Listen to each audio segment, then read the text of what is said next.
एक दिन हरी भरी पहाड़ियों के बीच एक छोटा सा गांव था। उसी गांव में एक प्यारी, सफेद और बड़ी बड़ी आंखों वाली गाय रहती थी। उसका नाम था गौरी।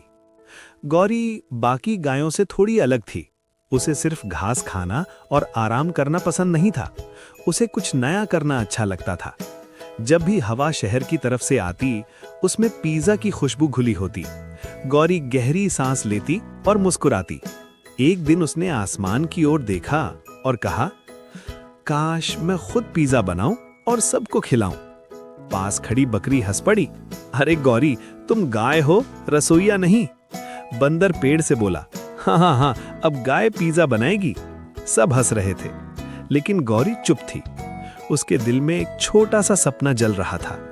उसने मन ही मन कहा, मैं कोशिश जरूर करूंगी। अगले दिन वो शहर चली गई। वहां उसने बड़े बड़े होटल देखे। एक जगह बहुत भीड़ थी। अंदर लोग पिज्जा बना रहे थे। उसने खिड़की से झांक कर देखा। एक रसोइया आटा गूंथ रहा था, दूसरा सॉस लगा रहा था और तीसरा चीज फैला रहा था। गौरी ध्यान से सब देखती रही। उसने हर कदम याद कर लिया। घर लौटकर उसने शुरुआत की। पहला दिन आटा ज्यादा सख्त हो गया। दूसरा दिन सॉस बहुत ज्यादा खट्टा बन गया। तीसरा दिन पिज्जा जल गया और धुआं निकलने लगा। उसकी पूंछ पर आटा लग गया, नाक पर सॉस लग गया। लेकिन इस बार उसने हार नहीं मानी। वो खुद पर हंसी और बोली, गलतियां ही तो सिखाती हैं। वो रोज अभ्यास करने लगी। सुबह सूरज निकलने से पहले उठती, पहले अपना काम खत्म करती, फिर पिज्जा बनाना शुरू करती। धीरे धीरे उसका हाथ जमने लगा। आटा अब नरम और गोल बनने लगा। सॉस का स्वाद संतुलित हो गया। चीज सही तरह पिघलने लगी। एक दिन उसने सोचा, अब समय आ गया है। उसने अपने घर के बाहर एक छोटा सा बोर्ड लगाया, गौरी का स्वादिष्ट पिज्जा घर। पहले दिन कोई नहीं आया। दूसरे दिन सिर्फ चिड़िया आई और उड़ गई। तीसरे दिन चिंटू खरगोश आया। चिंटू ने हिचकिचाते हुए एक टुकड़ा लिया।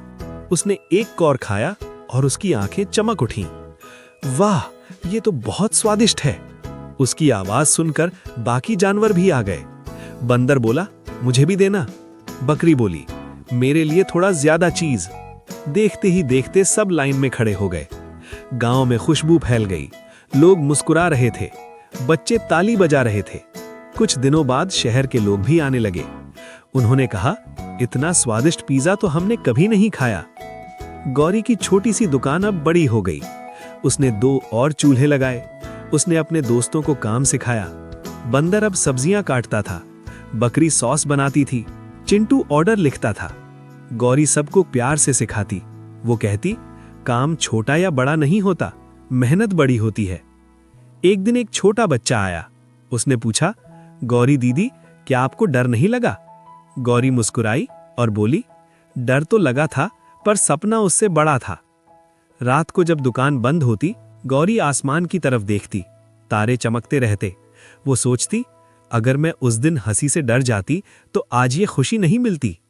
धीरे धीरे उसका पिज्जा दूर दूर तक मशहूर हो गया। लेकिन वो आज भी पहले दिन जैसा ही पिज्जा बनाती, पूरे मन से। और हर बच्चे से कहती, अगर तुम गिरोगे नहीं तो सीखोगे कैसे? अगर कोशिश नहीं करोगे तो जीतोगे कैसे? गांव अब सिर्फ हरी पहाड़ियों के लिए नहीं, बल्कि गौरी के पिज्जा के लिए भी जाना जाने लगा। एक शाम सूरज ढल रहा था। सब ने मिलकर गौरी का धन्यवाद किया।